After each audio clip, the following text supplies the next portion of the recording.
Okay, hi everybody. So you're doing your first session in Logic Pro X. So obviously the first thing I'm going to do is open the program. And something that often trips people up when they're first using Mac computers is that they'll click on Logic and they think nothing's happening. So the first thing you want to do is, if it opens no windows, is look to the top left hand corner. You'll see that Logic Pro X is open.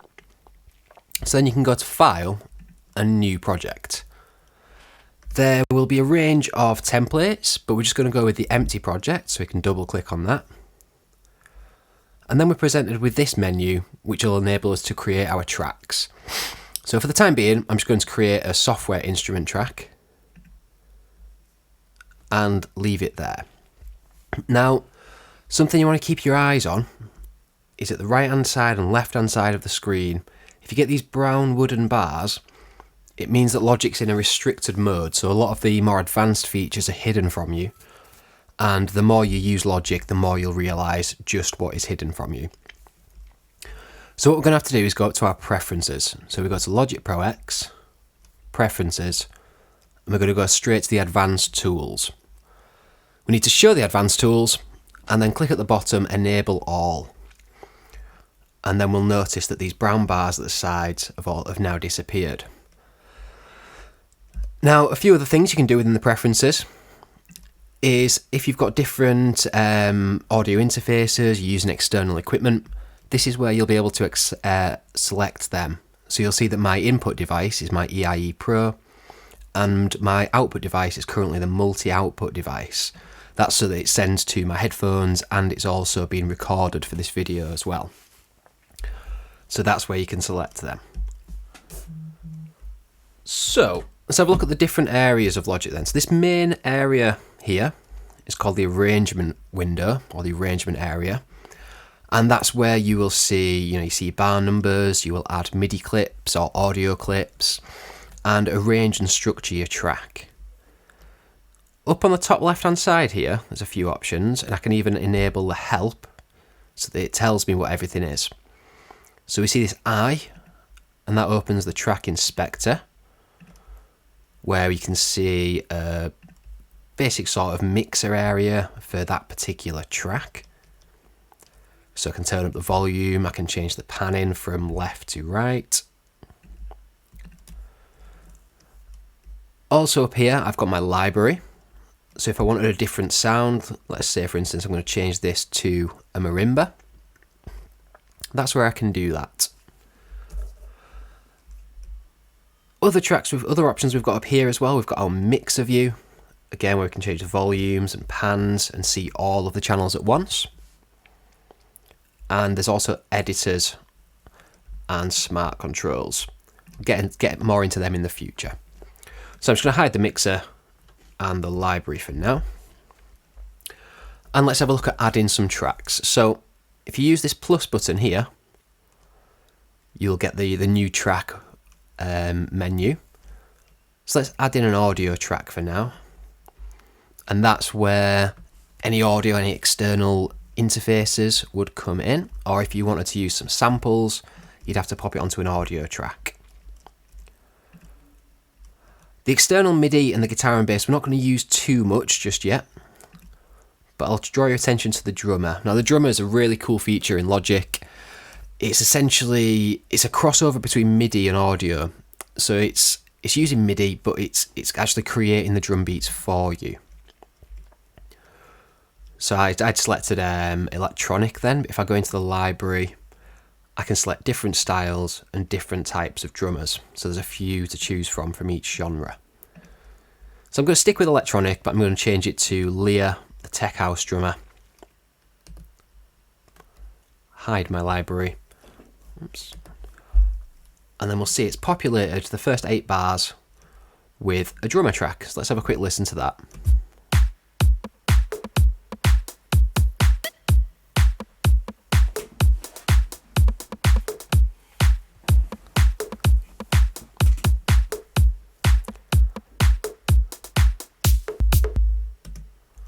So straight away we've got a drum beat that we can work with. I'm going to loop this section. So we'll see this like greyed out box at the top. If I click on that, it turns yellow, and that means it's going to loop in that area. I can extend it to 8 bars, and if I needed to, I can move that around as well.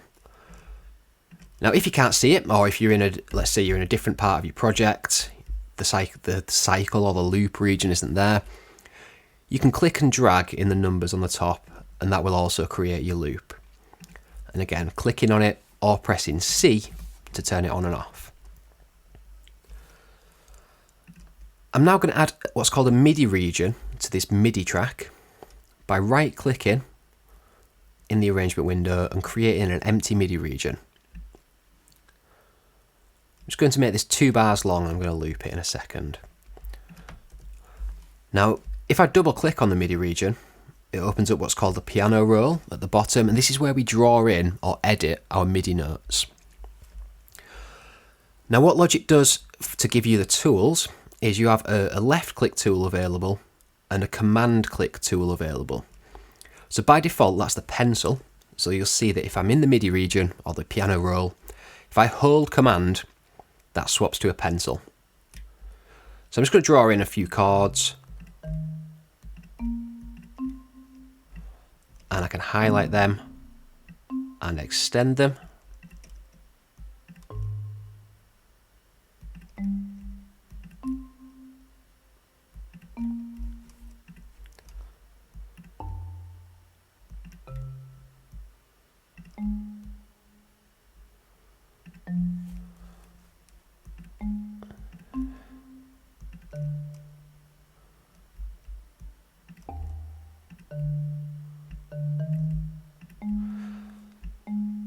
So as you can see there, I can select a note and drag it up or down. And it gives me a little box that will tell me what note it's on. So that's on an A sharp number 2. And again, we can change the lengths of these. And down in the bottom left corner here, we can change the velocity. So that makes the individual notes louder or quieter. Other things I can do within the MIDI area is quantize notes. So let's say that I'd recorded these, they were all a little bit skew-if, I've played them in by hand, with the keyboard, sorry. You can see they're all just a little bit off the line. So if I select everything and press this Q button up here, it will snap them to the nearest available line.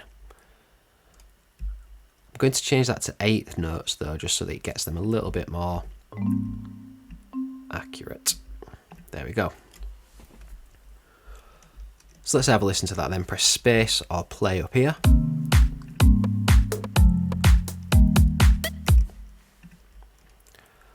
And so I can loop this at the top by grabbing the top right hand corner of that MIDI region, and that will just loop it.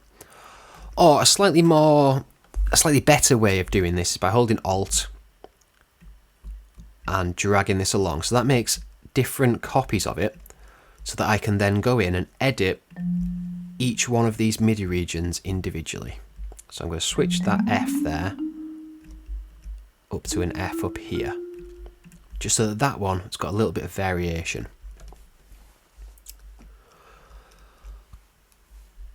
Okay, so some other tools that you might want to use. Let's focus on the MIDI area for now. I'm going to change my command tool. So I've got things like the eraser, scissors if I wanted to split some notes in half. I've got a velocity tool so that I can change the velocity of individual notes by clicking on them and dragging up or down. The zoom tool is a little bit fiddly sometimes, but things like the glue tool are very useful. Let's say I wanted to glue these two back together. There we go. I'm going to undo that though. And within the arrangement window, I've got a couple of different tools such as fades and tools to do with flex and mute and solo. So let's have a look at the mute tool. So that means that these two MIDI regions are no longer going to play. Good for like deciding on your structure and stuff.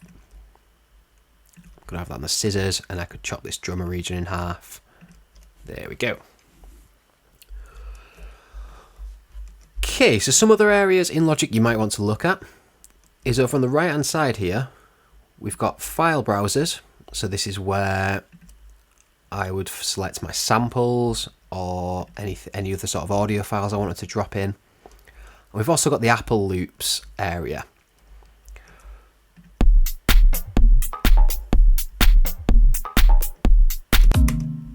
So we can listen to the loops, we can filter them by instrument. So let's have a look at some percussion.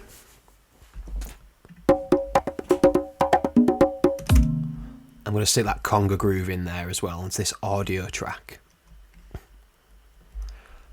And again, just as I did with the MIDI, I'm going to hold Alt and drag these around to copy them.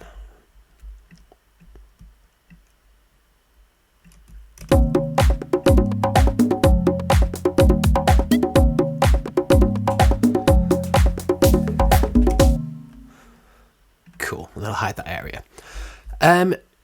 Now you might not know at this point what the difference is between MIDI and audio.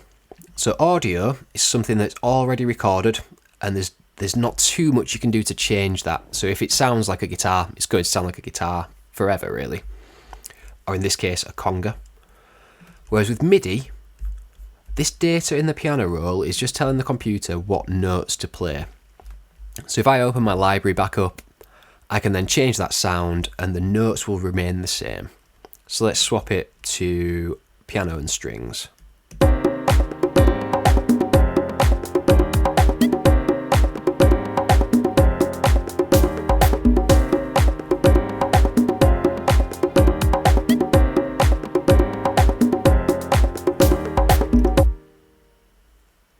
And there we go. So combining this with some other resources to teach you what the chords are and how you can create chord progressions and stay within a key, that should then give you everything you need to start your first session in Logic. What I'd recommend is, unless you've got some experience creating drum beats, I would add a drummer track just to get yourself going, and then try and add in a basic chord progression using some resources from your teacher or from my other videos about music theory.